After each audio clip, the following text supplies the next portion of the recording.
Historia clínica del paciente internado. Definición. La historia clínica es la narración ordenada y detallada de los acontecimientos psicofísicos y sociales, pasados y presentes, referidos a una persona, que surgen de la anamnesis, del examen físico y de la elaboración intelectual del médico, y que permiten emitir un diagnóstico de salud o enfermedad. Fue instituida por Hipócrates hace 25 siglos. Más importante que recordar una definición estricta, de las que podrán encontrarse innumerables, es comprender que la HC debe ser conceptualizada como un documento médico, científico, legal, económico y humano.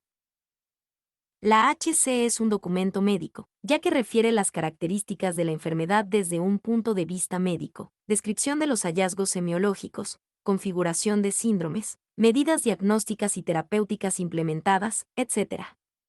De su lectura debe surgir con claridad el razonamiento médico, sin preconceptos ni desviaciones. El orden y la buena letra, en el caso de las historias manuscritas, son aportes necesarios para la comprensión del documento escrito. Con idéntico fin, debe evitarse el uso de siglas no convencionales. La HC es un documento científico, pues la descripción de los hallazgos y de las manifestaciones evolutivas debe servir para el mejor conocimiento de la enfermedad. La patología médica como ciencia surge de la síntesis de diferentes observaciones de una enfermedad referidas en una historia clínica. La HC es un documento legal, ya que todos los datos consignados pueden emplearse como testimonios de la enfermedad y justificación de las medidas diagnósticas y terapéuticas implementadas, en el sentido de su adecuación a las normas de buenas prácticas clínicas. La HC es un documento económico, porque el conjunto de las medidas tomadas tiene un costo que deberá ser cancelado por la institución, la obra social o el paciente. La HC es un documento humano que debe reflejar la relación establecida entre el médico y el enfermo con él, objetivo fundamental de la curación o el alivio de este último. La HC comienza con un apretón de manos, que es el testimonio de una mutua confianza y el sello de un contrato consensual.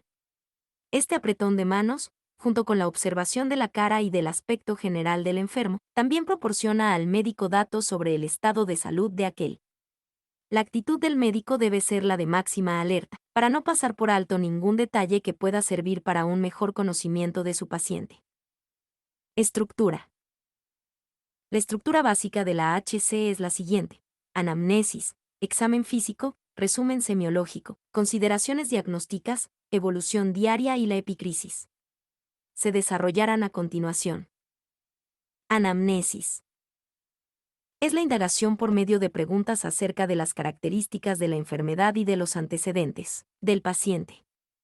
Es obligatorio que la realice el médico, ya que constituye la base real de su relación con el paciente.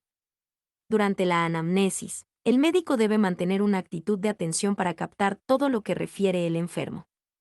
La anamnesis debe tener un orden, en especial para evitar olvidos u omisiones, pero es conveniente que, si el paciente recuerda algo fuera de ese orden, se lo escuche con atención. No se debe olvidar el significado de anamnesis. El médico debe ayudar a recordar con preguntas oportunas. Es más escuchar que interrogar. Es recomendable que este primer contacto se realice en un ambiente tranquilo, sin ruidos ni posibilidad de interrupciones. Es lógico tener en cuenta, sobre todo en enfermos añosos, que no siempre se pueden recordar todos los detalles de una vida, por lo cual es de buena práctica reinterrogar con algunos días de diferencia, o recurrir a parientes o personas cercanas al paciente para completar la información. Se puede confeccionar un borrador de la historia y luego una historia definitiva con todos los datos recabados. Lo que se escriba en la historia debe tener una finalidad: ser útil para la comprensión de la enfermedad. Los datos positivos tienen mayor importancia que los negativos, en el sentido de que señalan una situación concreta que puede estar relacionada con la enfermedad actual.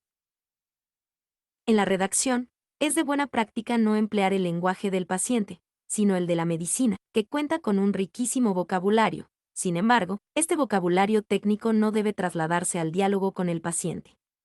Por ejemplo, si este refiere el antecedente de úlcera gástrica, esta información no puede consignarse en la HC sin profundizar en el interrogatorio de esta posible afección. Es decir, se debe buscar la mayor cantidad de referencias haciendo el mínimo de inferencias.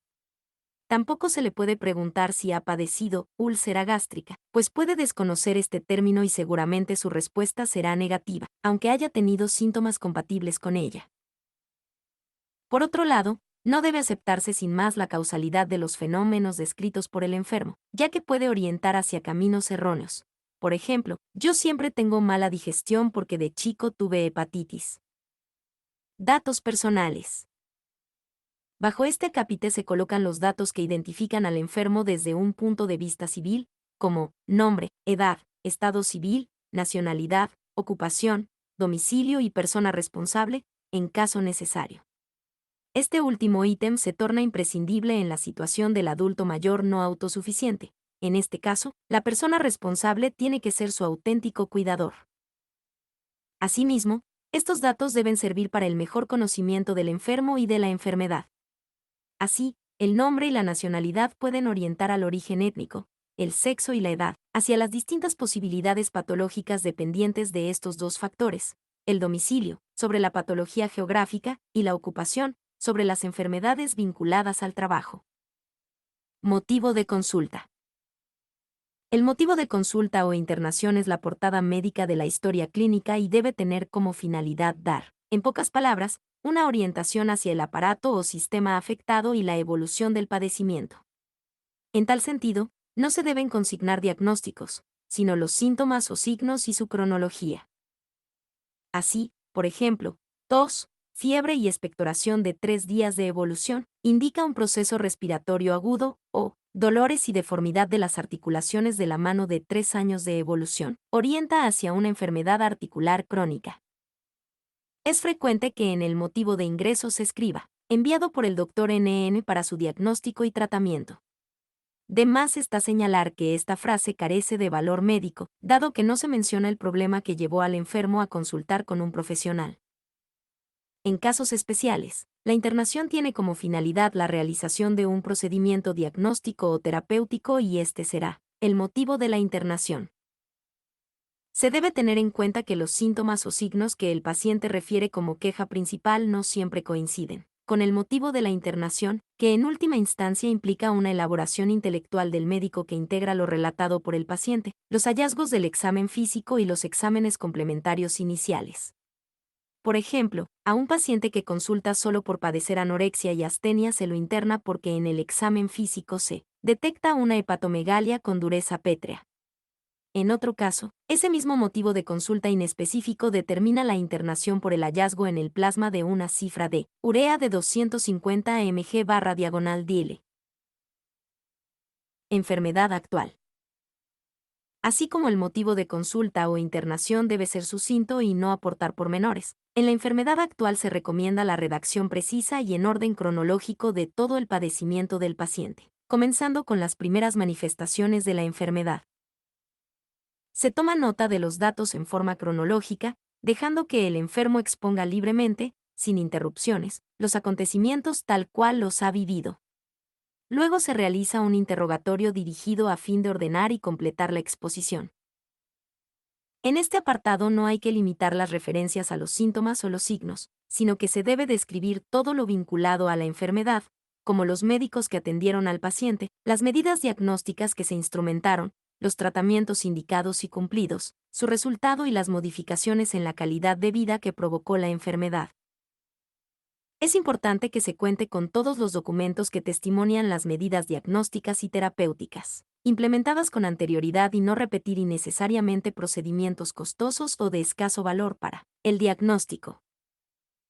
En ocasiones, las instituciones que han tratado a los enfermos no les han entregado los protocolos de los exámenes realizados. En estos casos es conveniente ponerse en contacto con la institución para obtener la copia de la documentación clínica del paciente. Por otro lado, si el paciente tiene antecedentes personales claramente relacionados con la enfermedad actual, estos deben consignarse al comienzo de este apartado.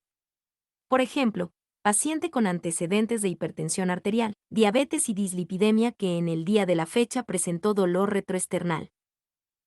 Antecedentes personales fisiológicos, se indagará sobre los aspectos relacionados con su nacimiento, parto normal o patológico, peso al nacer, crecimiento y maduración, tipo de lactancia, lenguaje, marcha y dentición.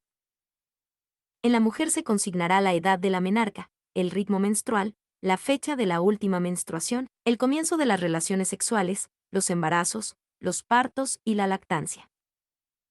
Patológicos, se debe tener presente, cuando se investigan estos antecedentes, que el hombre tiende a olvidar los hechos desagradables de su pasado, de ahí la frase, todo tiempo pasado fue mejor, en general, porque no se recuerda lo malo.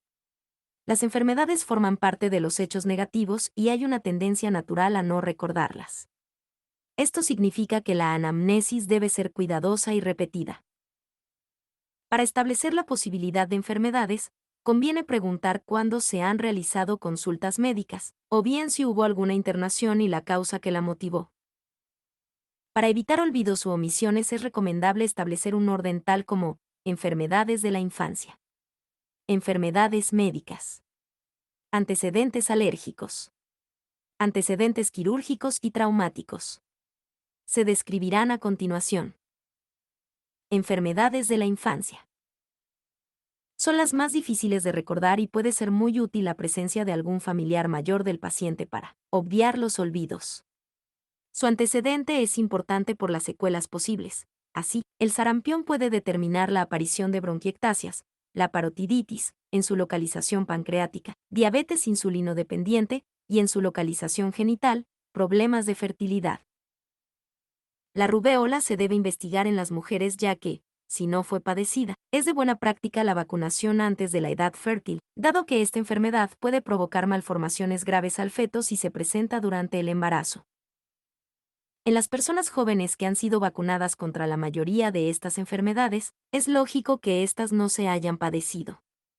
En tales casos se debe averiguar si se completaron todas las dosis necesarias para una inmunidad sostenida. Entre las enfermedades de la infancia se interrogará sobre meningitis, fiebre reumática y convulsiones. Se debe recordar que la epilepsia muchas veces se oculta o se niega. Las bronquitis espasmódicas y el asma pueden ser enfermedades que se presentan en la infancia y desaparecen en la adolescencia. Enfermedades médicas. A veces, no resulta fácil recordarlas. Conviene preguntar, en primer lugar, por las consultas médicas realizadas a lo largo de la vida, cuáles fueron los diagnósticos efectuados y cuáles las medidas terapéuticas instituidas. Es útil, para evitar omisiones, interrogar sobre síntomas o diagnósticos correspondientes a los distintos aparatos o sistemas. Antecedentes alérgicos. Se interrogará sobre alergias o intolerancias a fármacos. Estos antecedentes son especialmente importantes, y en caso de ser positivos, deben resaltarse en la carátula de la historia clínica. Además, se deberá preguntar sobre alergias inhalatorias y alimentarias, alergia cutánea y tratamientos de desensibilización. Antecedentes quirúrgicos y traumáticos. Lo más útil es preguntar al enfermo si alguna vez ha sido operado. En caso afirmativo, se consignarán las fechas, la institución donde se realizó la operación y el cirujano tratante. De esta manera se podrá acceder a datos de interés que el enfermo puede ignorar o no recordar. Se interrogará, además, sobre traumatismos, fracturas y pérdidas de la conciencia. Continuamos con otras partes de la historia clínica. De medio o noción de foco. Bajo este acápite se consignan los antecedentes vinculados al medio ambiente familiar, laboral, social y cultural. Estos antecedentes pueden orientar hacia la presencia de patologías geográficas y relacionadas con el trabajo. También informarán sobre el nivel educacional del enfermo, su entorno familiar y habitacional y sus medios de vida. Como en el caso de la historia clínica, aquí también conviene seguir un orden para evitar omisiones. Lugar de nacimiento y posteriores lugares de residencia. Pueden orientar sobre patologías vinculadas al ámbito geográfico o étnico. Por ejemplo, bocio en las zonas alejadas del mar. Parasitosis en regiones con infraestructura pobre y sin servicios sanitarios. Casa-habitación. Permite conocer el tipo de hábitat del enfermo, los servicios sanitarios y la calidad del agua que bebe, que pueden estar relacionados con la presencia de enfermedades o interferir en las medidas terapéuticas indicadas. Se debe consignar también el contacto con animales y la exposición a tóxicos. Escolaridad. Conocer el nivel de instrucción de una persona puede ser importante a la hora de explicarle las características de una enfermedad o de proporcionarle las instrucciones con respecto a su tratamiento. Ocupación. Se averiguará el oficio o profesión, el lugar donde se desarrollan las tareas y el horario de estas. Existen enfermedades tradicionalmente vinculadas a ciertos trabajos, como el saturnismo en los que fabrican baterías eléctricas, la neumoconiosis en los mineros o picapedreros, la brucelosis en los matarifes, los trastornos visuales en las bordadoras, o los dolores de cuello y dorso del tórax en quienes pasan muchas horas frente a la pantalla de una computadora. Núcleo familiar. Se preguntará sobre las fechas de casamiento y el estado civil actual, el nacimiento de los hijos y el número y la edad de estos. Este apartado permite indagar también acerca de las características psicológicas del enfermo, su relación con los familiares y con las personas en general, sus estados de ánimo habituales, su disposición frente a la enfermedad y sus responsabilidades. Todos estos factores pueden estar involucrados en la génesis de la enfermedad y también serán importantes para instituir un tratamiento con mayores o menores probabilidades de éxito. Es diferente un enfermo que vive solo de aquel rodeado por su familia y sus afectos, o de otro con su cónyuge enfermo y sin hijos o parientes cercanos. Hábitos. Las costumbres de un individuo pueden proporcionar información valiosa acerca de su personalidad y de las posibilidades de enfermar como consecuencia de ellas. Se pueden investigar con un orden preestablecido para evitar pasar por alto datos de valor. Alimentación. Se interrogará acerca del tipo, calidad, cantidad y horario de las comidas. Así se podrá conocer si hay carencias o excesos capaces de generar una enfermedad o contribuir a ella. Si la alimentación es variada, se la consigna como mixta. Intolerancias alimentarias. Algunos alimentos, por su contenido en principios nutritivos o por su preparación, pueden provocar síntomas de intolerancia que ayudan como orientación de diversas enfermedades, en general, del aparato digestivo. Los alimentos muy condimentados o azucarados no son bien tolerados por los enfermos con úlcera péptica gastroduodenal. En estos pacientes es muy característica la intolerancia al mate con azúcar, al café y a ciertas bebidas alcohólicas, que pueden generar un cuadro de dispepsia, pirosis y epigastralgia. Las comidas que contienen colecistocinéticos provocan cuadros dispépticos o dolorosos a los enfermos con patología vesicular. La yema del huevo, la crema y el chocolate son particularmente mal tolerados, así como los alimentos grasos, los fritos y las salsas, responsables, con frecuencia, de cuadros de dispepsia con dolorimiento en el hipocondrio derecho, eructos, meteorismo, náuseas y vómitos. El dolor puede ser muy intenso y constituir el síndrome del cólico biliar. Los pacientes con dispepsias intestinales toleran mal los alimentos con fibras y los azúcares simples. Apetito. Las modificaciones del apetito son muy características de ciertos cuadros patológicos. Las neoplasias. Las infecciones y las enfermedades febriles o que afectan el estado general evolucionan habitualmente con disminución del apetito o anorexia franca que, si persiste, puede estar acompañada de adelgazamiento. El aumento del apetito o hiperorexia es típico de la diabetes mellitus y del hipertiroidismo y en ambos cuadros nosológicos el incremento de la ingesta puede no ser concomitante con un aumento correlativo del peso corporal. El apetito es el deseo de ingerir alimentos con una connotación placentera y presupone una experiencia anterior. En cambio, el hambre es una sensación desagradable, con necesidad imperiosa de comer, que puede estar acompañada de dolores localizados en el epigastrio. Catarsis intestinal. Lo habitual es que se produzca una deposición de materia fecal desde 1 o 2 veces por día hasta 2 veces por semana. Si los intervalos se alargan se denomina estreñimiento, y diarrea. En caso de aumento de la velocidad intestinal y del contenido de agua de la materia fecal, siempre en relación con el hábito del paciente. Si tiene 2 deposiciones por semana y su hábito es de 2 diarias está estreñido. Es importante averiguar si en los últimos tiempos hubo modificaciones en el ritmo o en los horarios de las deposiciones. Esto, en ocasiones, es el primer signo de un carcinoma de colon. La ingestión crónica de laxantes debe investigarse, ya que es común que los enfermos no la refieran. Algunos de estos medicamentos son irritantes para el tracto digestivo y pueden provocar una enfermedad intestinal. En este apartado se debe interrogar, además, sobre cambios en el color de las deposiciones, presencia de sangre roja o moco y aparición de parásitos. La ausencia de color, acolia, es característica del síndrome coledociano. La coloración negra, como de petróleo, la melena, es signo de hemorragia digestiva alta. Diuresis. La cantidad de orina suele ser de unas 5 litros por día, cifra que varía ampliamente de acuerdo con la ingesta de líquidos. Por otro lado, se debe tener en cuenta que este dato del interrogatorio es difícil o casi imposible de recabar, salvo que el paciente esté instruido en cuanto a la recolección de sus micciones. Si es mayor de 3.000 ml se denomina poliuria y si es menor de 500 ml, oliguria. Anuria es la ausencia de formación o emisión de orina. La poliuria es típica de la diabetes mellitus descompensada, la diabetes insípida y la insuficiencia renal compensada.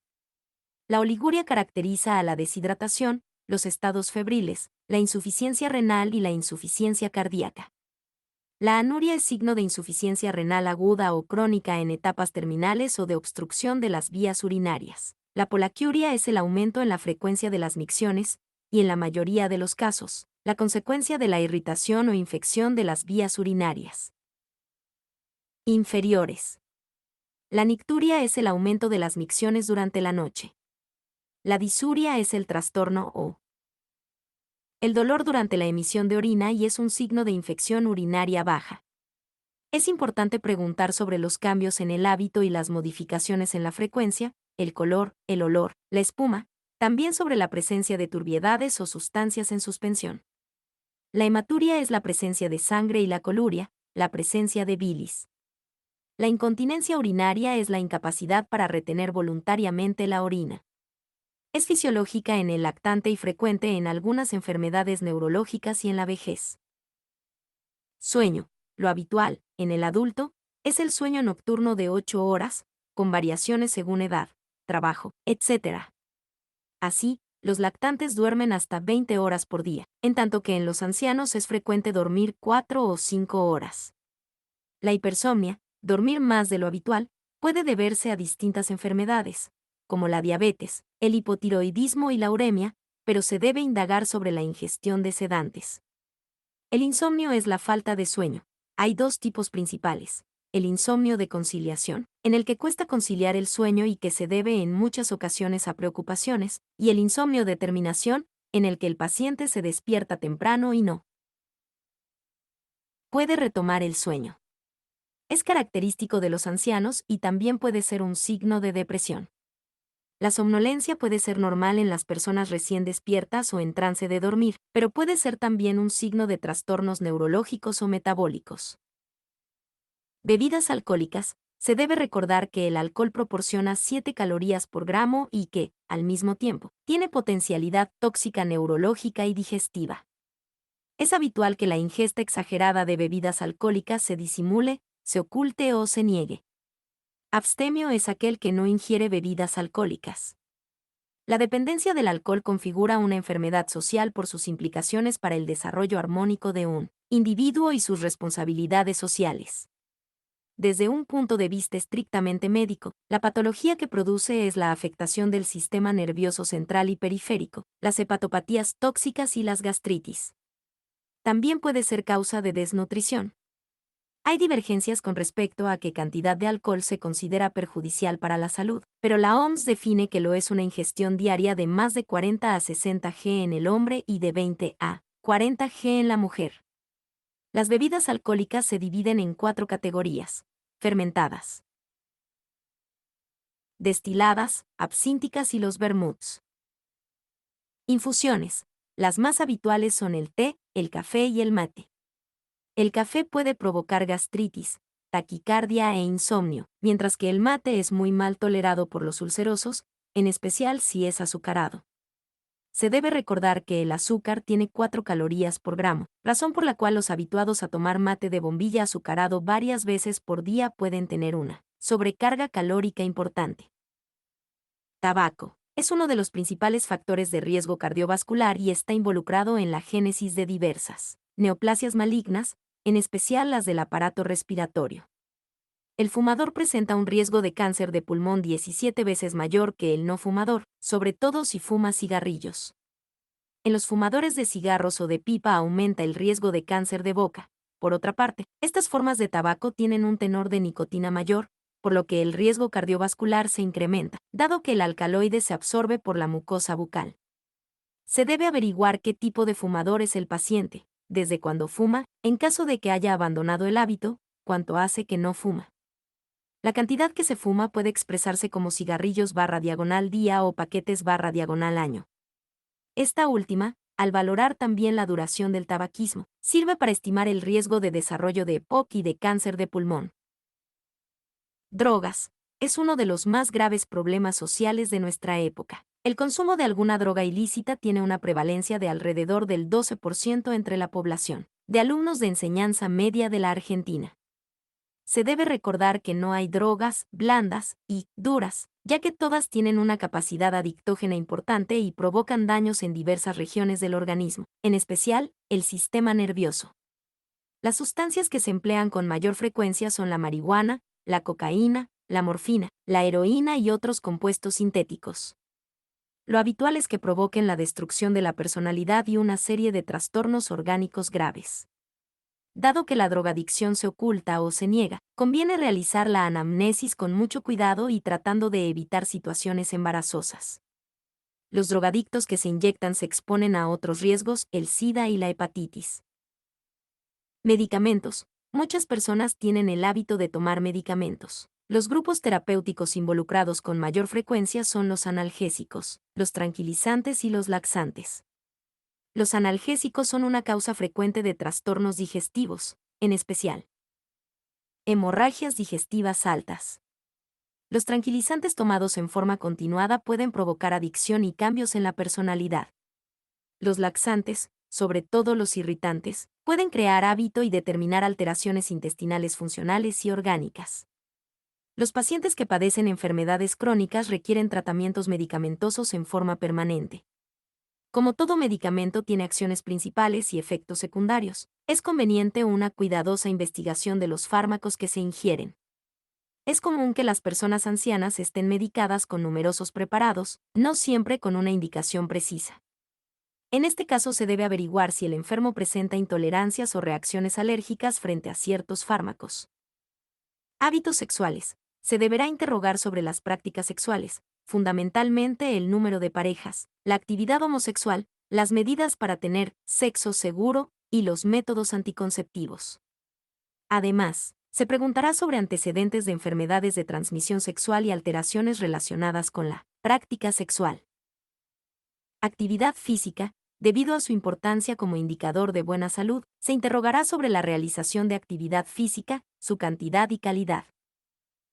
Antecedentes hereditarios y familiares.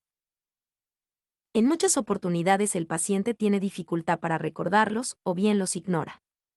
En la Argentina, de población inmigrante, es muy raro poder recabar datos completos de los antecesores de los pacientes. Se intentará averiguar sobre las enfermedades que pueden presentar una transmisión genética, en particular las metabólicas, las neoplásicas y las cardiovasculares. Se preguntará sobre la edad de los padres y hermanos, y la edad y causa de la muerte en caso de que hubieran fallecido.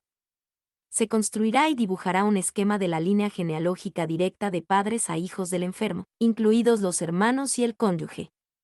Es necesario investigar siempre en la línea directa y en las principales colaterales sobre enfermedades como diabetes, obesidad, gota, tuberculosis, enfermedades hereditarias, neoplasias, aterosclerosis, enfermedad coronaria, hipertensión arterial, enfermedades alérgicas y enfermedades del colágeno.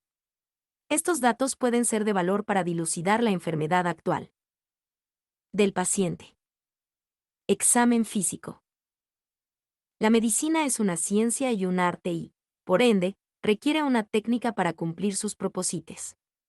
Durante la anamnesis, la técnica está representada por el orden y la profundidad de las preguntas y la actitud general del médico, para escuchar a la persona. En el examen físico se deben desarrollar aún más la observación y la experimentación, las dos características básicas de las ciencias biológicas, y esto se consigue mediante el orden del examen y el empleo adecuado de las maniobras exploratorias específicas. El médico se mantendrá en una actitud vigilante y atenta, tratando de ampliar en todo lo posible la percepción y el hallazgo de signos físicos. Conviene que el ambiente donde se haga el examen físico sea luminoso, templado y silencioso, y que no haya límite de tiempo para su realización. El enfermo estará acostado, con una almohada, sin ropas, pero cubierto, para respetar su intimidad y pudor. El médico deberá estar situado a la derecha del paciente, sentado con comodidad, aunque se pondrá de pie cuando las maniobras que va a efectuar lo requieran. En forma sucinta se puede decir que primero se mira, luego se toca, se golpea y se escucha, en ese orden. El examen se realiza de lo general a lo particular y con criterio topográfico evaluando todos los aparatos y sistemas. Los exámenes instrumentales como la termometría, la determinación de la tensión arterial y la observación del fondo del ojo se realizan en la parte final de la sesión. Lo primero que se debe efectuar es la medida del peso y de la altura. Es probable que, si no se realiza de entrada, se olvide. El dato del peso es fundamental para compararlo con las mediciones siguientes durante la evolución. Como cada uno de los capítulos del examen físico se describirá en profundidad en los apartados correspondientes, se señalarán aquí las nociones básicas y de orientación de cada uno de ellos. Impresión general. Nivel de conciencia. Va desde la vigilia, somnolencia y estupor hasta el coma. Contenido de a conciencia se refiere a la orientación temporoespacial, se investiga mediante preguntas como ¿qué día es hoy? ¿Dónde estamos? ¿Cuántos años tiene? ¿Quién es el presidente de la República? Actitud o postura está dada por la relación que mantienen los distintos segmentos del cuerpo entre sí. Si no se observan anormalidades, se consignará actitud compuesta. Hay actitudes características, como la de plegaria maometana y la ortopnea.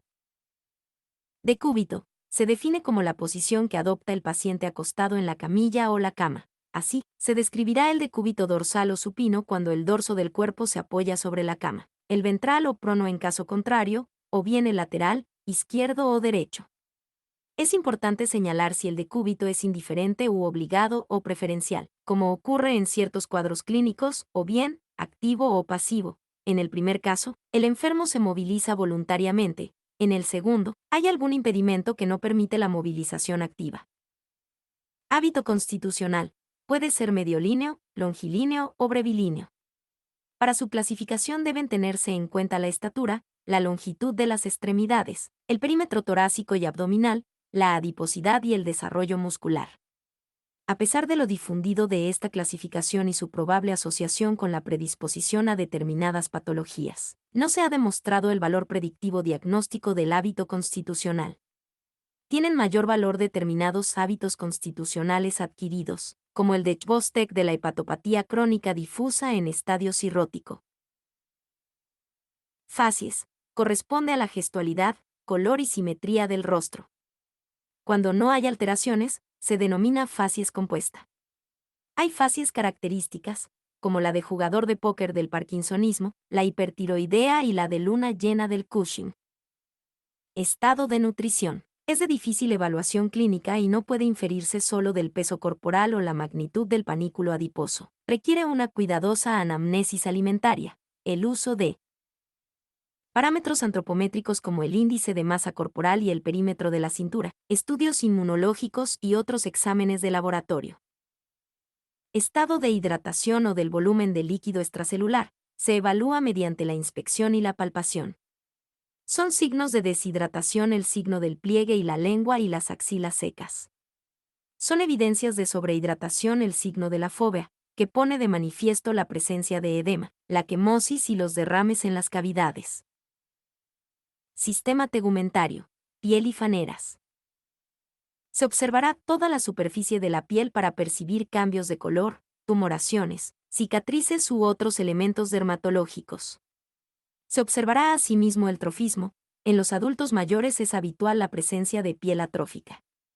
La palpación se emplea para determinar la temperatura cutánea y diferenciar entre una piel seca y una húmeda.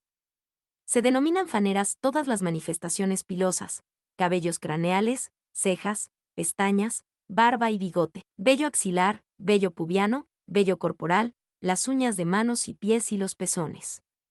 Sus características se relacionan con el sexo y con la edad, como la canicie y la calvicie en los ancianos, el vello pubiano romboidal en los hombres o triangular en las mujeres. En las uñas se observarán el trofismo, los cambios de color y si se encuentran despegadas de su lecho. A través de la piel se puede ver la circulación venosa, con sus características diferenciales en los casos de hipertensión portal o el síndrome mediastínico con obstrucción de la vena cava superior. Las dilataciones y elongamiento de las venas se denominan varices, frecuentes en el embarazo y en la mujer posmenopáusica. Pueden provocar depósitos de pigmento en la piel y trastornos tróficos, como la úlcera varicosa. Sistema celular subcutáneo. Está constituido por el tejido adiposo que se encuentra en todo el espacio subdérmico. Su signo patológico más conspicuo es el edema, que aparece en los miembros inferiores en los pacientes ambulatorios y debe buscarse en la región sacra en los enfermos que están en cama, ya que ocupa las zonas declives. Es característico de las insuficiencias cardíaca, renal y hepática. Otros hallazgos son los nódulos, los tofos gotosos, los lipómas y los quistes sebáceos. En el caso de que se examine a una paciente, junto con el examen del tejido celular subcutáneo se pueden estudiar las mamas. Se buscan cambios tróficos y nódulos. En el tejido celular subcutáneo se encuentran también el sistema ganglionar periférico y las venas y las arterias que, dada su jerarquía, se consideran en un ítem aparte. Sistema linfático. Los grupos ganglionares más accesibles son los submaxilares, los de la cadena carotídea en el cuello, los de la nuca, los supraclaviculars, los axilares, los epitrocleares y los inguinales. La patología que pueden presentar es tumoral o inflamatoria / diagonal infecciosa. Entre los tumorales se describen los grandes ganglios de la cadena carotídea del linfoma de Hodgkin, el ganglio de Fierco, el supraclavicular y los ganglios axilares del carcinoma de mama. Entre los infecciosos o inflamatorios, los ganglios satélites de las infecciones y las adenopatías múltiples de la mononucleosis infecciosa y de la rubéola. Sistema venoso superficial. Se inspeccionará el trayecto de las venas superficiales y se prestará especial atención a la búsqueda de dilataciones, trombosis y signos de inflamación y también a la presencia de trayectos venosos anómalos. Sistema osteoarticulomuscular. En los huesos se deben observar modificaciones de la forma y asimetrías, así como la sensibilidad a la presión. En las articulaciones deberá evaluarse su movilidad activa y pasiva y la presencia de dolor y deformaciones. Los músculos pueden ser tomados en conjunto y se estudian el tono, la fuerza, el trofismo y los movimientos activos y pasivos. Conviene observar la simetría tanto en el tono como en la fuerza y el trofismo, recordando que, en los diestros, estas características son más marcadas a la derecha. Ocurre lo contrario con los zurdos.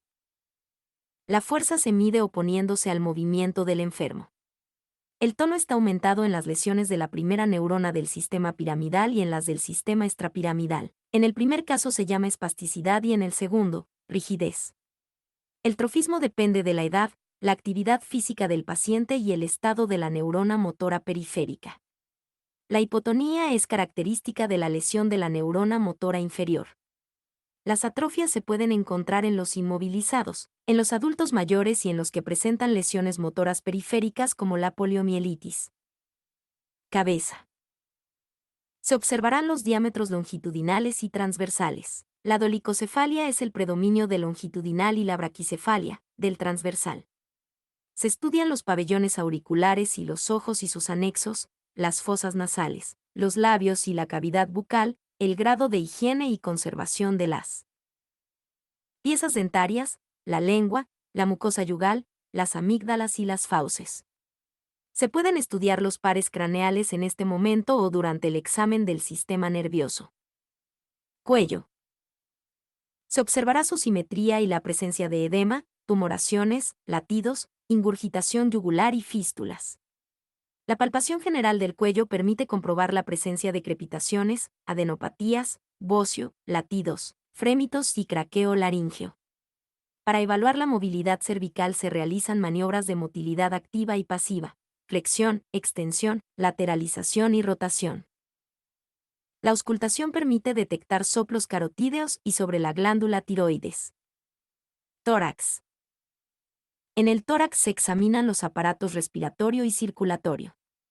En general se observará la conformación torácica para poner en evidencia aspectos constitucionales o malformaciones como el tórax de zapatero o acanalado, el tórax en quilla o en carena y el tórax en tonel de los enfisematosos. Se buscarán asimetrías, cambios de color, cicatrices, movimientos, latidos y tumoraciones. En las mujeres se pueden examinar las mamas.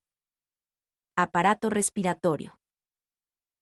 En la inspección se consignará tipo respiratorio, frecuencia respiratoria, profundidad respiratoria y el ritmo respiratorio.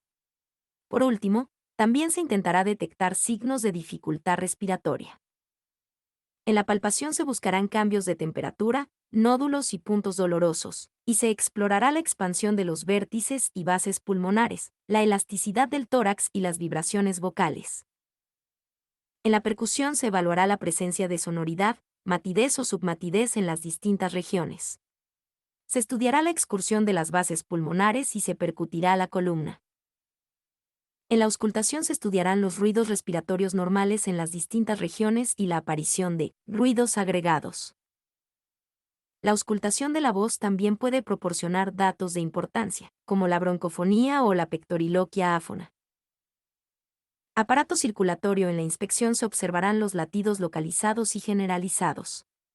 El choque de la punta normal es habitualmente visible antes de los 40 años y debe estar situado en el quinto espacio intercostal por dentro de la línea hemiclavicular.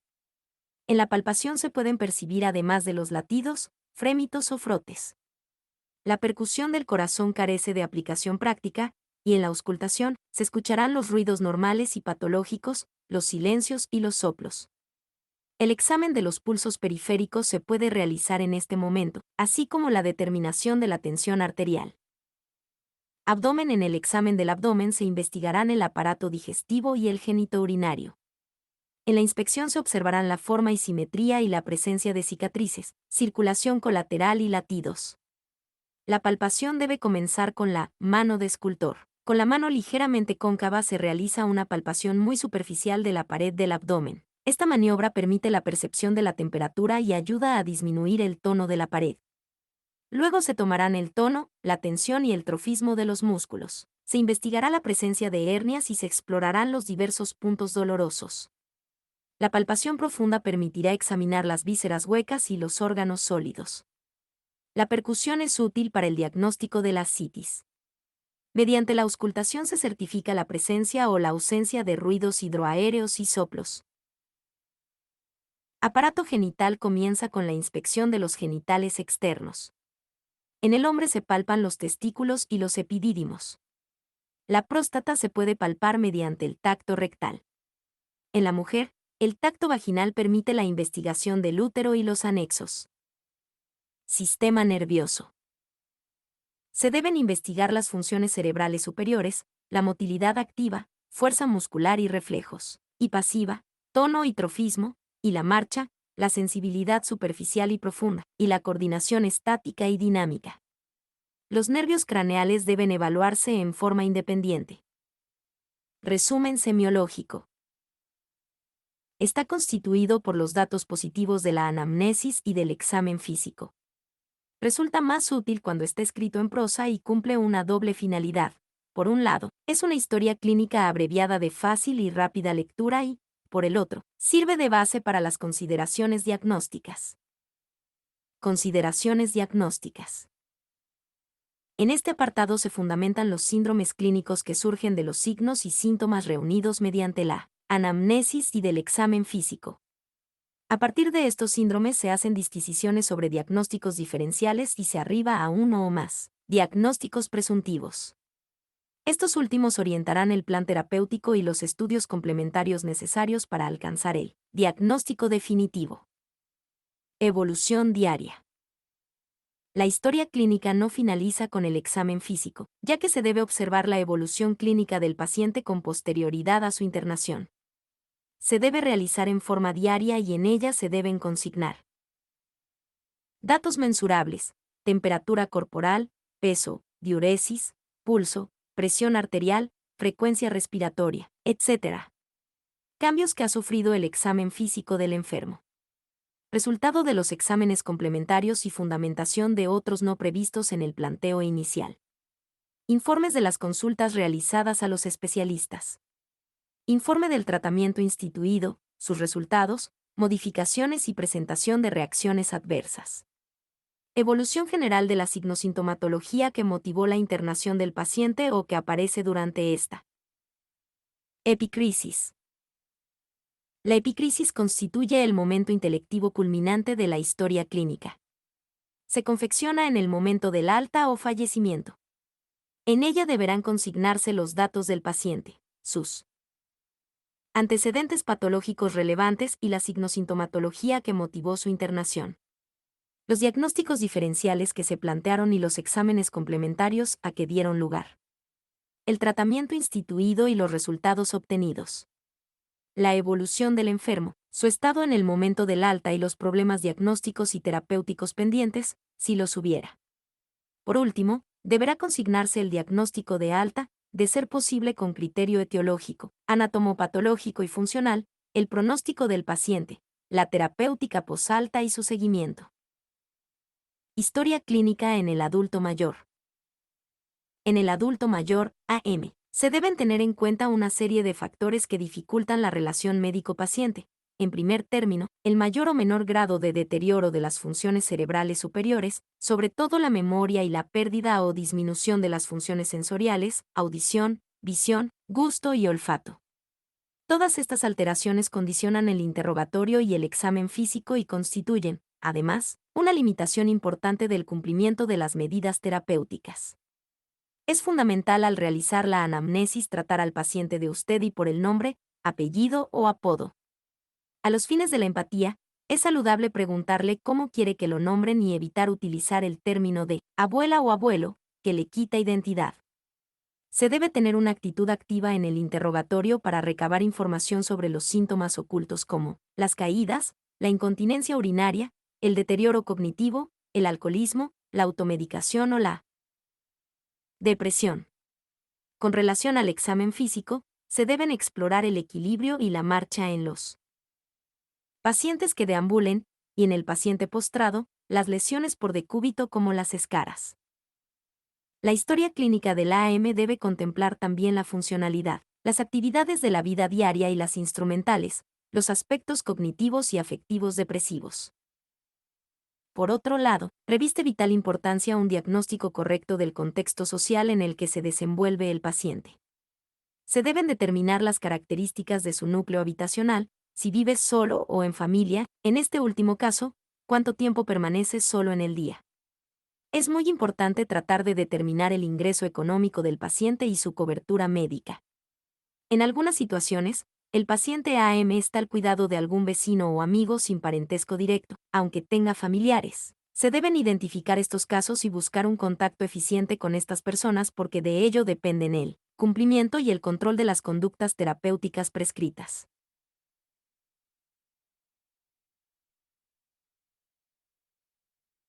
Conclusión. La historia clínica es el registro escrito de los acontecimientos psicofísicos y sociales, pasados y presentes, referidos a una persona, que surgen de la anamnesis, del examen físico y de la elaboración intelectual del médico y que permiten emitir un diagnóstico de salud o enfermedad. Cabe destacar la importancia y la exactitud y la claridad de los conceptos vertidos en ella, ya que constituye el único documento valedero, no solo desde el punto de vista médico, sino también desde el legal, sobre la situación cotidiana del enfermo, su evolución y los resultados de las intervenciones diagnósticas y terapéuticas efectuadas. Gracias por destinar su tiempo al estudio. Mucha suerte en los exámenes.